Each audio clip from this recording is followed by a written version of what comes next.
Buonasera, buonasera a tutti, benvenuti. Purtroppo siamo spiacenti di informarvi che il nostro CEO stasera ha avuto un problema, un inconveniente e non può essere qui con noi, però comunque ci teneva ad essere presente in qualche modo. Quindi ci ha mandato un video che adesso vi mostreremo. Grazie. Buonasera, benvenute e benvenuti alla conferenza annuale sulla nostra strategia di investimento. Sono Giovanni Daprà, CEO e cofondatore di Moneyfarm. Purtroppo, questa sera non ho potuto essere presente di persona, ma ci tenevo comunque a condividere con voi qualche parola su Moneyfarm. Moneyfarm è nata nel 2011 e oggi siamo presenti a Londra, Milano e Cagliari. Moneyfarm è un digital wealth manager. Aiutiamo le persone a gestire i propri risparmi in modo semplice ed accessibile. Now for our English audience. At Moneyfarm, we believe that managing your wealth is a journey best taken together. We offer the perfect balance of cost-effective personal guidance, cutting-edge technology, and world-class expertise, making investing simple and accessible. And today, we're going to parler de l'avenir de notre entreprise, pero también de nuestras oportunidades de crecimiento. 系统错误。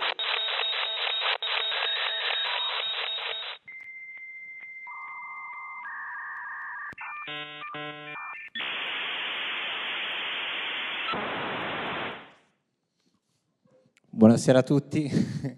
Questo era Giovatar, il nostro AI virtuale che ormai mi rimpiazza in quasi tutte le comunicazioni. Per fortuna non mi fido della tecnologia e quindi sono venuto lo stesso di persona, però era per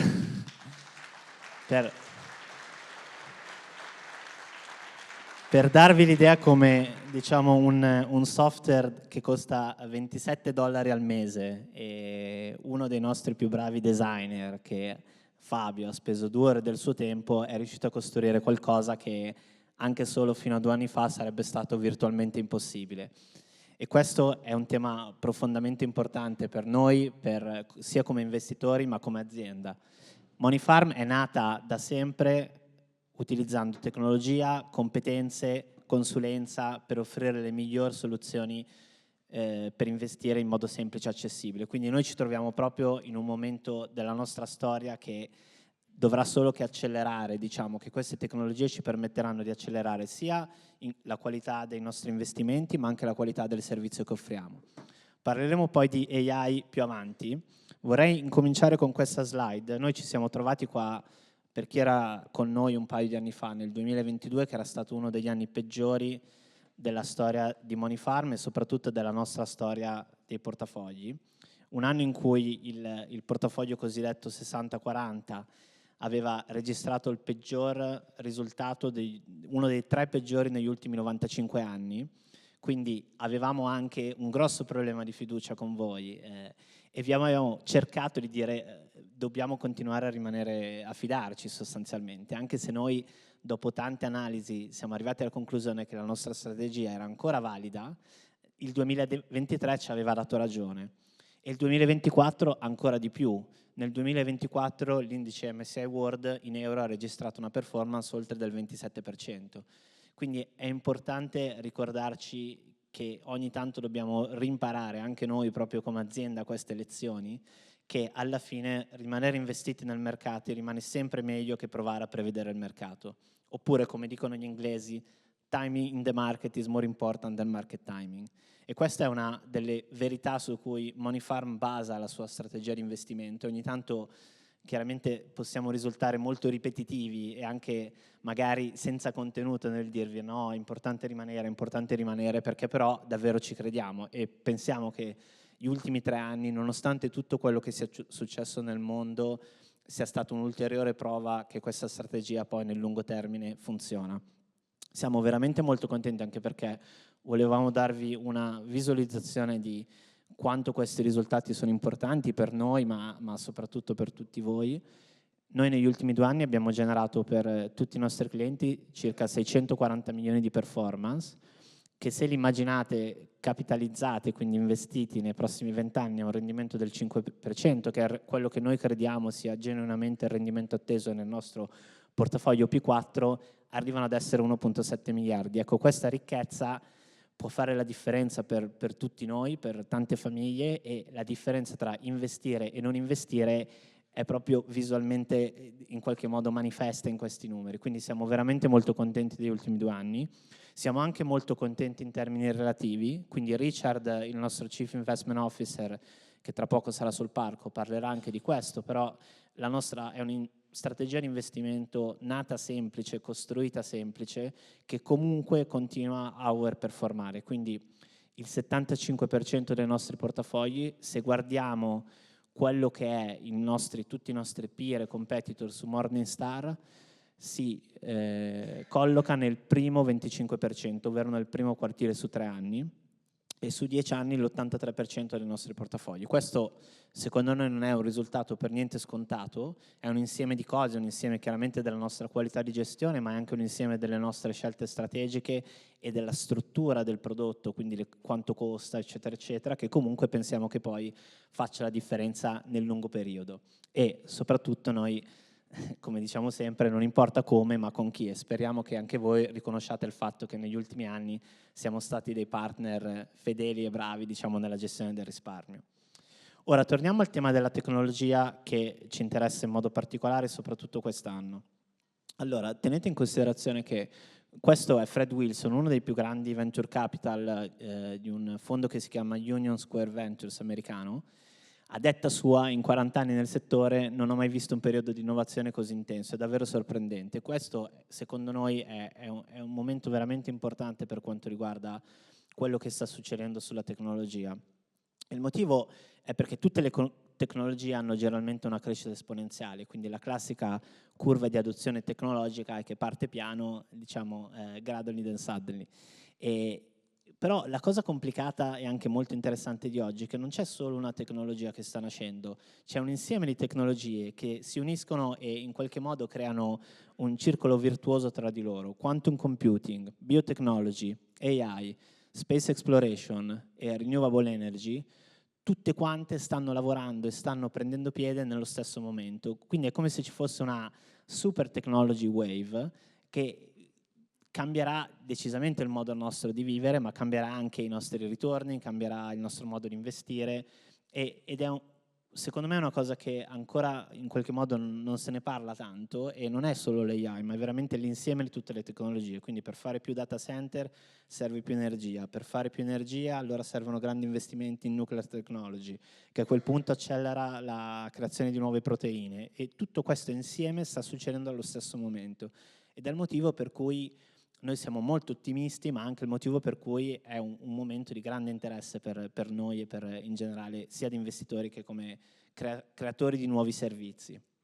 La cosa complicata è quale sarà il vero driver del valore. Questo è un grafico che dimostra negli ultimi 10 anni quanto le cosiddette Magnificent Seven, quindi le 7 più grandi azioni americane, Google, Amazon, Facebook, eccetera, hanno catturato della crescita del S&P 500, che è l'indice azionario americano. Quindi circa 10 anni fa queste azioni contavano più o meno il 10% dell'indice, oggi cubano il 33%. Questo vuol dire che la grande creazione di valore guidata dalla vecchia wave tecnologica di 20 anni fa è stata poi catturata da veramente poche società.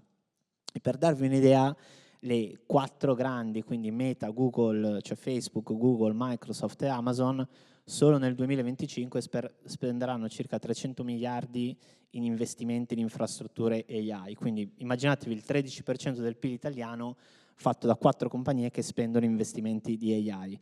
E la cosa complicata è un po' il momento di psiche, quindi per chi magari ha seguito sui giornali cosa è successo nelle ultime 3 settimane, che quando c'è una nuova tecnologia, e questa è anche una storia abbastanza provata, è molto difficile predire chi veramente sarà il beneficiario ultimo.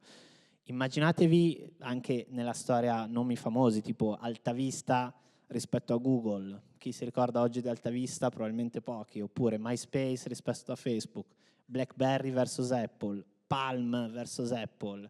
Netscape verso Internet Explorer, cioè diciamo che la storia dell'innovazione tecnologica è costellata di cosiddetto first mover advantage, cioè chi arrivava prima, che poi non è stato veramente il reale beneficiario della technology wave, e tutto questo aggiunge grande volatilità. Questo grafico rappresenta quanto questo modello cinese di large language model è riuscito a battere in termini di costo, quindi per intenderci input vuol dire training del modello, output vuol dire l'utilizzo del modello, però per ogni unità di training OpenAI spendeva $1,10 e loro spendevano 0,27, poi qua da capire se sono giusti, sbagliati, eccetera, però questo sta a comunicarvi il fatto che è molto complicato oggi, da un certo punto di vista, capire quanto valore genererà questa nuova tecnologia e dall'altro lato chi poi effettivamente sarà il beneficiario di questo valore. L'unica cosa certa, se volete, è che i clienti ne beneficeranno, cioè noi ne beneficeremo come utenti, come clienti, come users, ma da un punto di vista di investitori è chiaro che ci sono tantissime aspettative e tantissimi investimenti che stanno andando in quella direzione. È ragionevole pensare che se le stime oggi dicono che 1,6 trillion di valore verrà generato grazie a queste nuove tecnologie, chi catturerà questo valore, se mai effettivamente sarà tutto come si dice oggi, sarà molto difficile da capire. E qua torniamo a uno dei criteri storici che ha guidato Moneyfarm, ancora la diversificazione. Quindi alla fine noi torniamo un po' sempre sui nostri passi da un certo punto di vista, che può sembrare appunto un po', diciamo, noioso, però è la verità, nel senso che soprattutto in un momento di così grande technology shift, che potrebbe in qualche modo un domani puoi immaginare una search senza Google, cioè tutti questi grandissimi movimenti di valore. Per darvi un'altra idea, quando è uscito DeepSeek, Nvidia, diciamo, il principale fornitore di GPU per AI, ha perso il 17% del valore in un giorno, circa 600 miliardi di market capitalizzazione bruciati in una giornata, che è stato il più grande, diciamo, sell-off nella storia delle stock. Quindi quello per consigliarvi ancora una volta di rimanere diversificati, perché solo così tu sarai sicuro che in qualche modo il valore generato da queste tecnologie, che sarà indubbio, sarà molto forte, sarà transformational per tutti, sarà poi effettivamente parte del tuo portafoglio come un investitore. Ora, veniamo un po' a Moneyfarm. Come vi dicevo, il 2024 è stato un anno per noi molto positivo. Venivamo da un 2023 in cui un pochino dovevamo recuperare la vostra fiducia, nel senso che per noi non era stato un anno facile il 2023, ma il 2024 siamo ripartiti, diciamo, full speed, abbiamo continuato ad innovare, abbiamo fatto oltre 624 milioni di rendimenti negli ultimi 2 anni, ma 400 milioni di raccolta netta, quindi nuovi fondi dei clienti nel 2024, abbiamo lanciato un portafoglio azionario, i portafogli sono andati molto bene sia in termini assoluti che in termini relativi e abbiamo continuato a investire anche per esempio sull'offerta di conto titoli in Italia. Cosa ci riserva il 2025? Noi vogliamo continuare a, diciamo, a fare finanza in modo semplice e efficiente. Abbiamo identificato 3 cose che lanceremo nel breve termine. Il primo è l'accesso ai mercati privati. I mercati privati si tratta di quella capacità di investire in società che non sono quotate, come possono essere anche Moneyfarm o altre società, diciamo, private in questo momento. Oggi è un asset class che più o meno vale circa 6 triliardi, quindi è cresciuta esponenzialmente anche per un tema di proprio spostamento di capitali dal mercato pubblico al mercato privato. Finalmente iniziano ad esserci degli strumenti che noi reputiamo al costo giusto, con la semplicità giusta, per poter accedere anche a investitori più piccoli nel mondo dei mercati privati, e in particolare del private equity. Quindi stiamo lavorando su un'offerta di un satellite, diciamo, alle nostre gestioni, che permetta poi a voi di investire sempre in ottica Moneyfarm, quindi lavorando noi per la selezione del fondo, semplificando e abbassando i costi per portare qualcosa di innovativo sul mercato. Il secondo tema è il tema cripto. Noi abbiamo avuto tantissime conversazioni, io per primo, con tanti di voi che ci chiedevano se aveva senso avere un'esposizione al portafoglio cripto. Moneyfarm è sempre stata molto diciamo, negativa sul tema cripto, almeno fino agli ultimi anni, principalmente per un motivo legato al tema del rischio, nel senso che volevamo aspettare che l'investment case, cioè il motivo per cui uno poi va a investire in cripto, fosse solido a sufficienza. E devo dire che ci siamo arrivati, secondo noi. Il motivo principale sta, uno, in un framework regolamentare più chiaro, sia per le società che lo offrono, ma anche per gli utenti, per i clienti che lo comprano. Sicuramente un'adozione più mainstream da parte anche di società come BlackRock, e quindi la nascita di strumenti più comuni a quelli che utilizziamo noi per poter comprare esposizione alle criptovalute, e poi effettuare una crescente adozione anche legata chiaramente dal momento storico in cui viviamo. Quindi quello che andremo a offrire è un portafoglio satellite in Bitcoin tramite ETF, che sono lo strumento che conosciamo, sappiamo gestire, opzionale, quindi voi potrete scegliere come gli altri tematici se comprarlo o non comprarlo, e quello che faremo noi, che è un po' il nostro lavoro, è aiutarvi a capire qual è la quota giusta del portafoglio che ha senso detenere sulla base del vostro profilo di rischio, sulla base della vostra volatilità, e questo è un po' quello che andremo a fare in Italia a breve. Da ultimo, il mercato primario. Abbiamo scelto di iniziare a offrire obbligazioni in mercato primario. Il mercato primario sono obbligazioni nuove, in collocamento, quindi come quando un po' c'è l'asta del BTP, sostanzialmente vengono create nuove solo per un determinato set di clientela.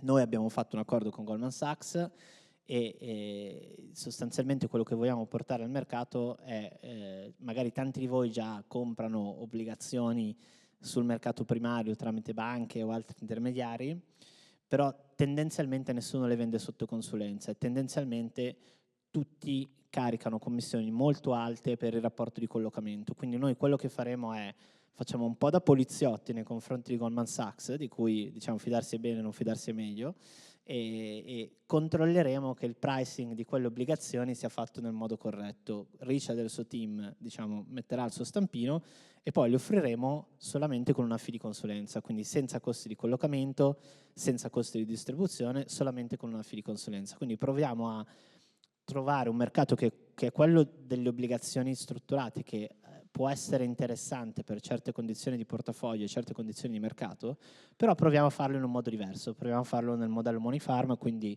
costi semplici, massima trasparenza e massimo controllo del rischio grazie alle nostre competenze. Quindi questo è un po' alcune delle, diciamo, innovazioni che vogliamo portare nei prossimi 3 mesi, poi il team mi spara, ma facciamo 3 mesi. E quindi siamo abbastanza contenti, vogliamo continuare a offrire e estendere la gamma di investimenti disponibili, sempre però mantenendo quello che è il nostro ethos, quindi controllo del rischio, diversificazione, e aiutarvi tramite i nostri consulenti o tramite la nostra app a fare poi quelle che sono le scelte giuste. Quindi mi fermo qua, vi ringrazio di essere venuti, grazie a tutti. Dunque, adesso il nostro Chief Investment Officer Richard Flax ci parlerà della nostra asset allocation strategica per il 2025. Chiaramente il nostro Richard è inglese, quindi parlerà in inglese, e se volete seguire l'intervento in italiano dovreste avere le cuffiette da indossare, dovrebbero essere soltanto da indossare. Se avete problemi potete alzare la mano e ci dovrebbero essere dei piccoli aiutanti in giro a sostenervi. Grazie. Thank you.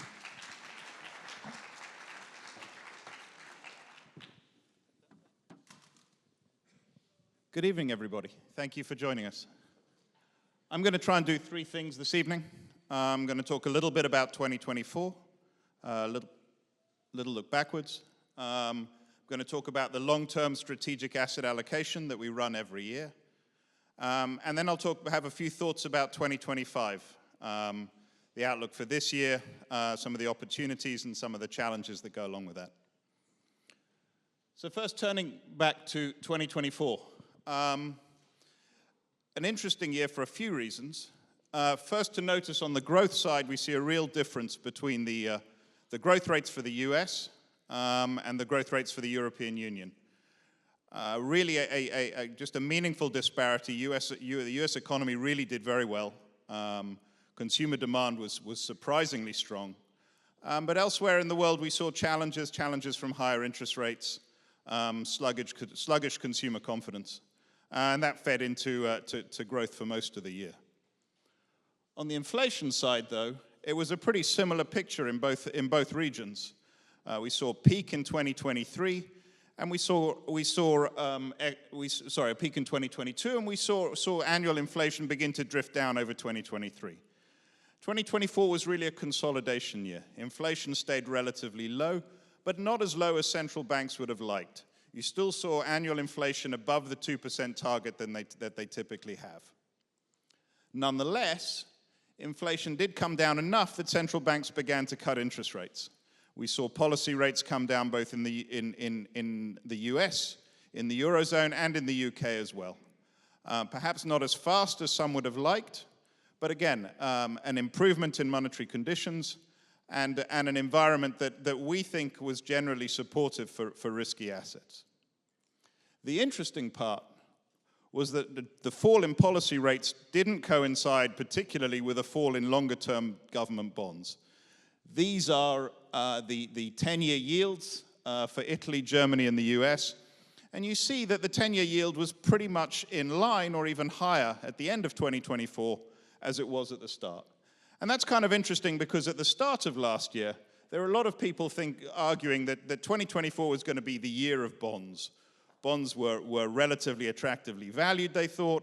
Yields were certainly higher than they had been for the previous 4 or 5 years, and that this would be a real opportunity. And broadly speaking, that's not what we saw. We saw yields roughly stay where they were. You earned a return. The yield to maturity was still decent, but certainly not the real driver of returns that many people had expected. And so when we think about the different asset classes, you see that this is a chart of global equities, global bonds, and commodities.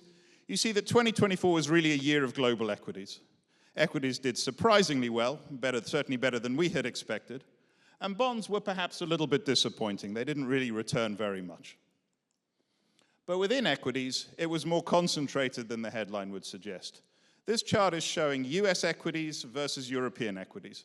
And you see here that even though European equities generated a decent return last year, this was really about US equity markets rallying, and in particular the large technology stocks that we've heard so much over the last 12 months, the Magnificent Seven, really driving returns. And how well you did, particularly in high-risk portfolios generally, was really driven by how much of these US equities you ended up holding. So this is just a quick snapshot of the returns. And what you can see is that positive returns, 2 years now of positive returns after a challenging 2022. And as Giovanni has highlighted, and I'd like to highlight it again, relative to our peers, we feel that we did relatively well in 2024, and that has helped build on decent, strong performances relative to peers over previous years. So we think that our long-term track record continues to be a robust one, and really a validation of the approach that we have, low cost, low turnover, really focused on the macro rather than trying to pick individual securities. It's a process that we continue to refine, we continue to try to improve on, but we continue to believe that that approach has served us well, served our clients well, and will continue to do so in the future. So let's turn now to the strategic asset allocation process. Remember, it's a process that we run every year, really starting around November, December time, and it's an opportunity for us as an investment team to take a step back from all of the noise of daily life and think about long-term returns, specifically thinking about 10-year returns. And really thinking there again about what matters. And for us, what matters is a chunk of the macro variables, thinking about growth, thinking about inflation, how they feed into corporate profitability, and starting valuation. And it's designed to be a fairly mechanical process, going back to the previous presentation, to take out as much of the human aspect as possible, so we think about it in quite mechanical terms. So it's something that we can look at. We've made relatively few choices, not no choices, but relatively few choices. And so that's something where we can think about it and say, okay, what does this tell us about long-term expected returns, about how we should think about portfolio construction, not just for the next year, but for the next 5 to 10 years. So we've putting into that process, and there are a couple of outcomes to highlight. These are the long-term expected returns for a range of asset classes: government bonds, corporate credit, developed market equities, emerging market equities, and so on. And there are a few things to notice. The first is that the returns in general are fairly constructive from our perspective. We think that these are a decent set of returns. You might say not as strong as we've seen over the last couple of years. That's fair, but remember the starting valuations here are higher than they were 2 years ago, and that's something we'll talk about a little bit more when we get to 2025. It's also important to remember that the higher bond yields that we have today really create an opportunity for investors to earn a return from their fixed income exposure in a way that was much harder to achieve in 2019 and 2020. And so when you think about across the risk spectrum, we think that we can provide portfolios that really will generate returns for clients over the long term. Now, we think it's important to put those returns into some sort of context. As you know, we've been running these portfolios, we've been running this approach for a number of years now, and so we have a bit of a historical context to say, how did these returns for 2025 compare to what we've seen in the past? And again, a couple of points to notice. Firstly, on the equity side, the returns look decent versus the historical forecast. Again, not as high as we saw last year and the year before, but that's to be expected given the re-rating that we've seen, particularly in US equities. At the same time, the rise in bond yields has made fixed income look much more attractive than it did, for instance, in 2020 or 2021. Again, giving us the opportunity to generate greater returns across the risk spectrum than perhaps we could have done in those years. So what does it mean for strategic portfolios? Again, probably a few more government bonds or bonds generally than we saw in previous years, but a nice spread of an asset allocation across bonds, equities, and corporate credit across the risk spectrum. And what's important for us, again, is that we think from a risk perspective, we can continue to generate decent returns while maintaining the risk controls that we want to have in place.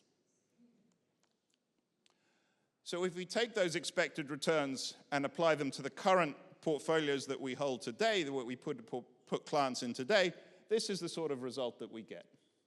And there are a couple of things here to highlight. First, again, the expected returns go up as you go up the risk level, which should be a statement of the obvious, and yet it's still somehow reassuring to see that that is actually the case. The second part is that you see decent returns, as I said before, across the spectrum, from 3.2 in the low-risk portfolios up to 5.4%. The third point that's worth highlighting is that there is obviously a spread between the low risk and the high risk, and that spread is meaningful but not huge. It's probably smaller than it has been over the last couple of years. And the thing that we would highlight there is really that while it looks relatively small, a 2% spread, if you compound that over 10 years, and remember these are 10-year annualized returns, that gap is meaningful. So from our perspective, we think we're still being paid to take on that additional risk in terms of the extra return that we think we'll be able to generate. And then the final point, I guess, is to say that obviously these are the strategic returns, those are the returns, well, some of the returns that we'd like to beat, and we as portfolio management team, we'd like to do better than that over time, and that's clearly some of our goal. So let me turn now to 2025. First, let's start by saying that the backdrop coming into 2025 is not bad. You have falling interest rates at a time when developed market economies are actually still growing. It's not a guarantee that falling interest rates are good for risky assets. Falling interest rates in a recession can be challenging, but that's not what we have here. Coming into 2025, the US economy is still in pretty good shape.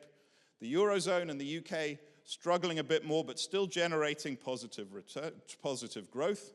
And that combination of falling rates and decent growth is usually a decent one for risky assets. And so from that perspective, with all of the noise that's going on in the world, we think that's an important backdrop to remind ourselves about. The second point to make is there's an awful lot of noise in the world.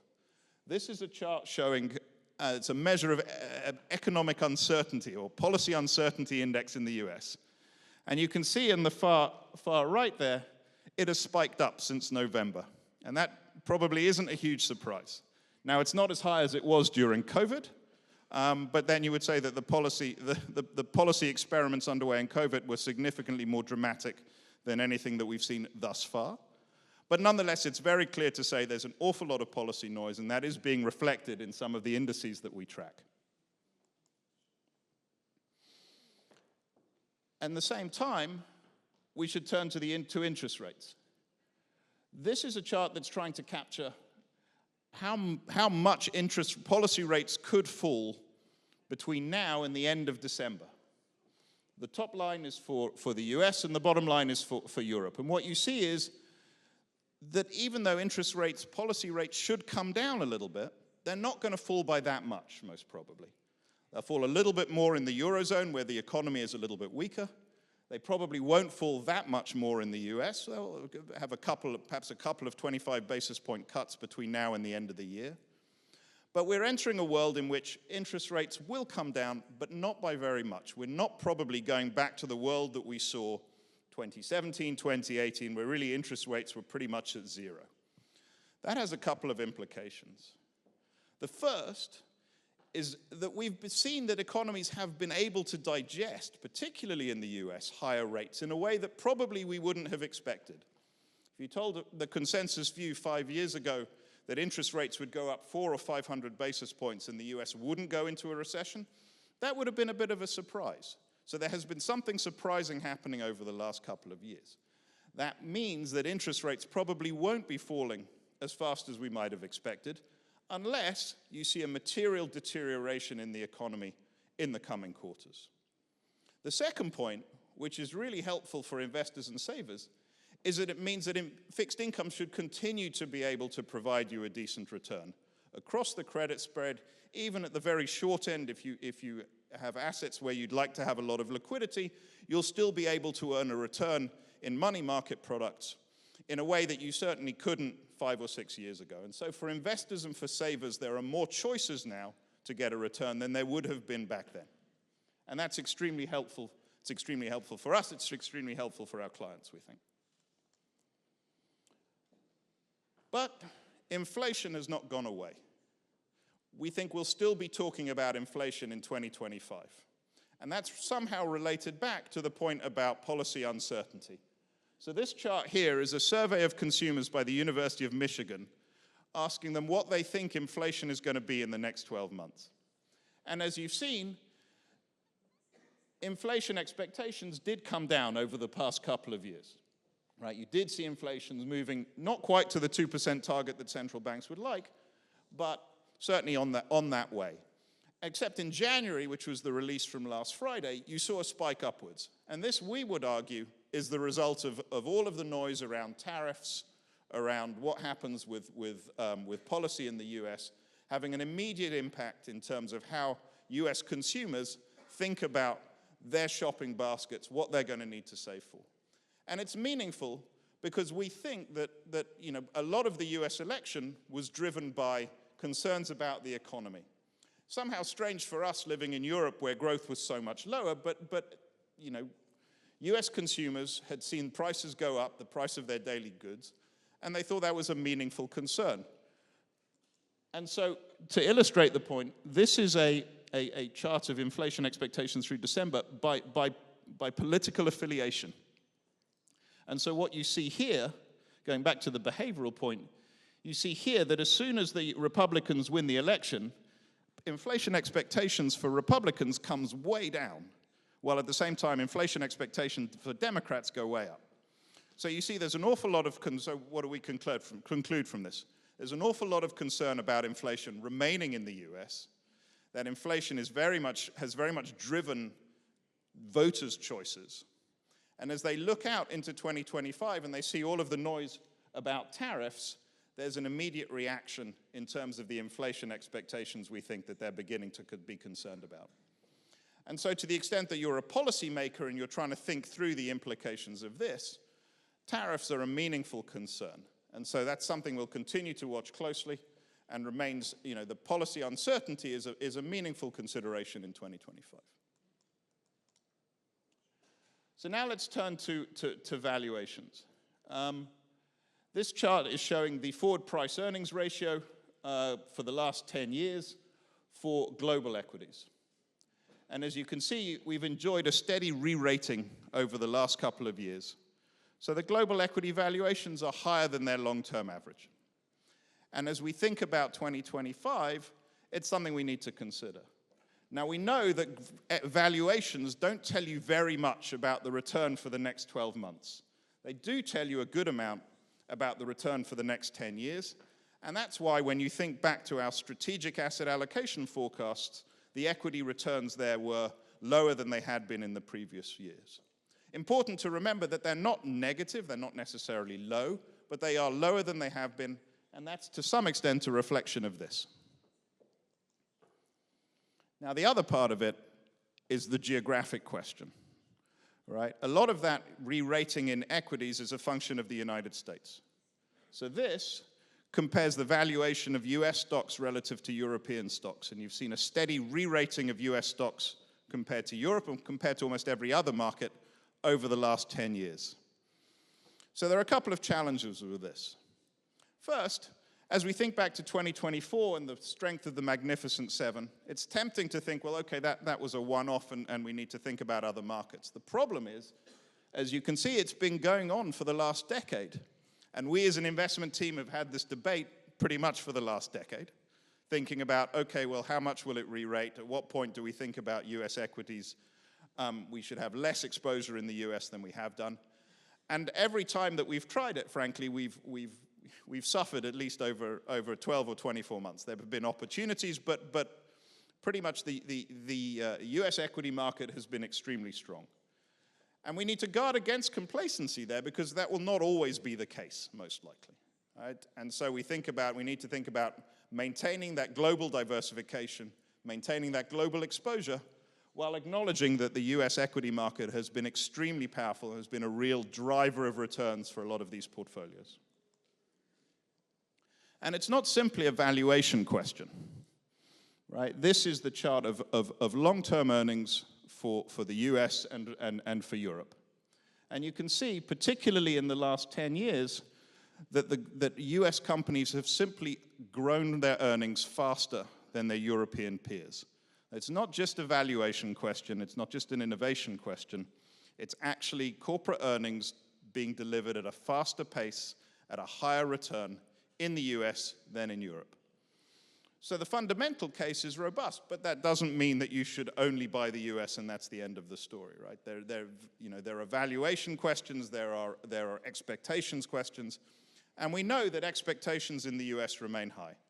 So one of the key questions for us as we head into 2025 is how to think about our equity exposure on a geographic basis between the US and outside the US. And for those of you who have seen in some of our high-risk portfolios, the last thing that we did was to buy equally weighted US equities, right? To try and mitigate some of the concentration risk that Giovanni alluded to earlier, where the top 7 stocks have become a very high percentage of the overall US equity market. There are ways to mitigate that geographically in terms of different factor exposures, but also in terms of using things like equal weighted ETFs. And we have that full toolkit available to us. But as we turn to 2025, again, expectations for the US look pretty strong. So this chart here is showing earnings expectations for the US and for Europe for 2025 and how those earnings have changed over time. So as of last week, you can see that US equities are expected to grow around 14% this year. European equities expected to grow around 8%. Interestingly, you've also seen European equities, the expectations come down. Analysts have become a little bit less optimistic about the sort of earnings growth that European companies can generate. That's also true a little bit for the US, but not to the same extent. So again, we have the challenge that we've had in previous years, where you have a faster growing market, faster growing companies that you have to pay a higher price for in terms of their valuation. And how do we think about that? And the challenge is, particularly in an environment where the market is, where the global environment is very robust, you can live with that. You can live with that a little bit more. But where there's a lot of uncertainty, a lot of policy uncertainty, then perhaps you need to think carefully about the type of exposures that you have. So just turning, we've talked a little bit about equities. We've talked about government bonds. Just coming to credit. And so let me define the challenge that we have in credit and the things that we talk about most of all. This is emerging market, chart for emerging market debt. The top line is the yield, right? The actual yield that you're expected to earn from this particular ETF.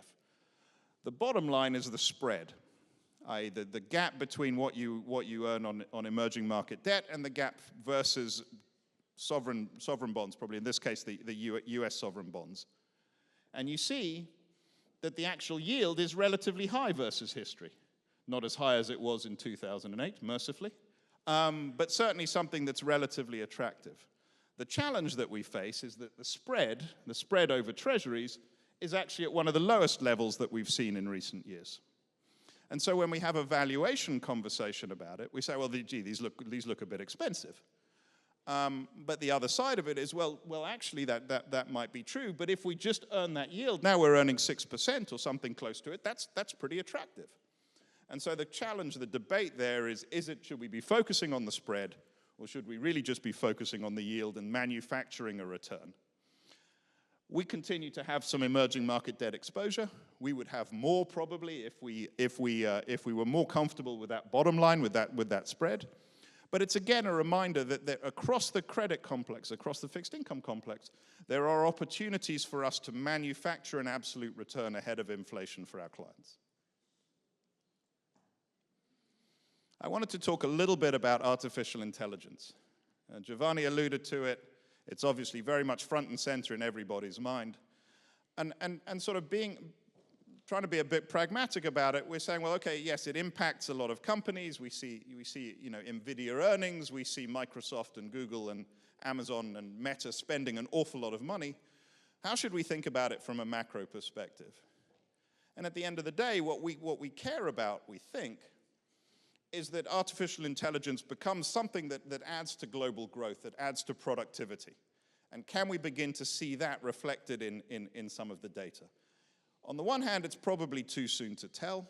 Obviously, we've only seen a couple of years of really meaningful spending and from a relatively small number of companies. But at the same time, we think we're beginning to see signs that productivity growth in the US is picking up and that's something that can drive growth going forward in that economy and over time in others. So this, for instance, is a chart of a productivity index for the US, along with the trend line. You can see that in the 80s and the 90s and up to 2000, really going below trend. But in the last 4 or 5 years, you've seen that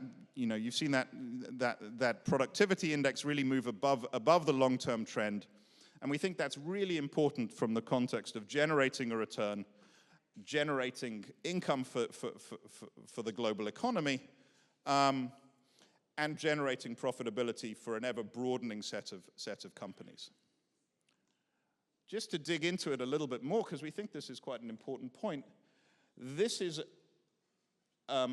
sort of drilling down. The bottom line is manufacturing productivity in the US. The top line is total productivity. And so what you're seeing here is that you haven't seen a dramatic change in manufacturing processes in the US. Productivity for manufacturing hasn't moved very much, but you have seen the composition of the US economy really change. And so the parts of the US economy that are growing fastest are really seeing the benefit of that productivity.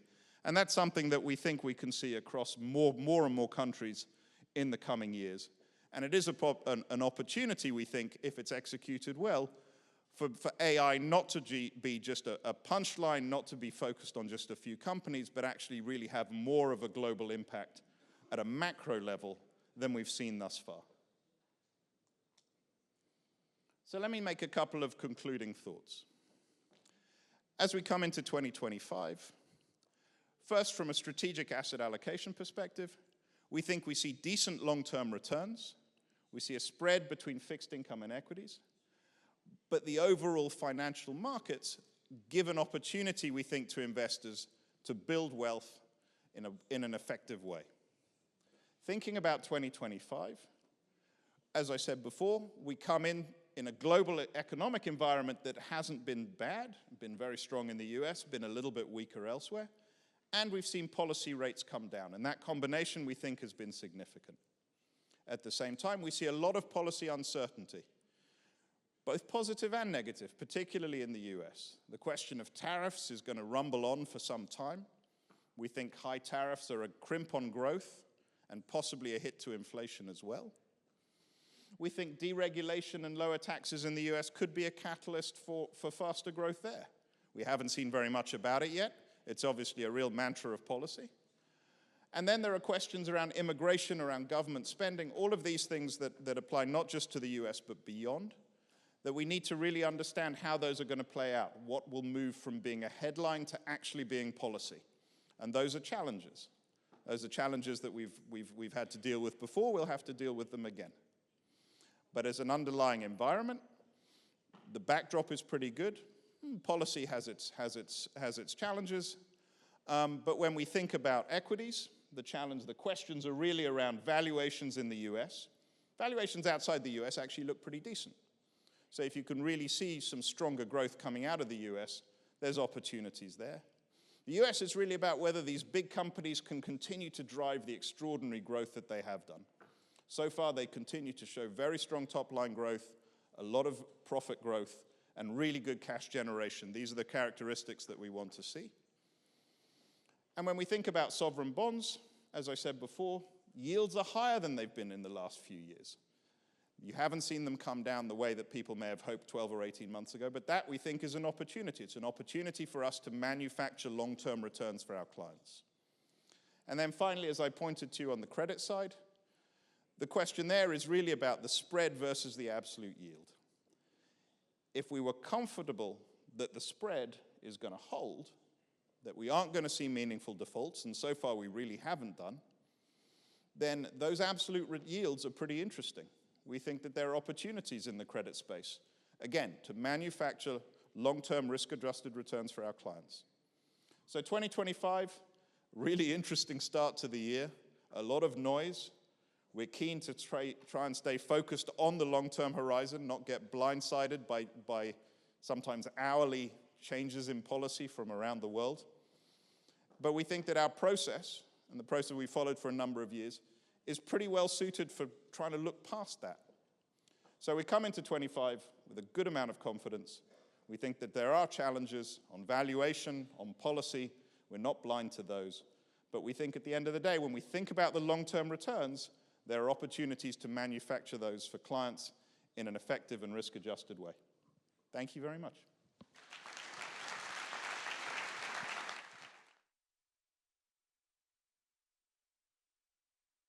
Richard, grazie Richard. Adesso avremo un piccolo aperitivo qua fuori, quindi noi siamo tutti qua, i nostri consulenti sono qua, quindi vi ringraziamo ancora per essere venuti, spero sia stato utile e interessante e qualunque domanda siamo qua. Grazie mille.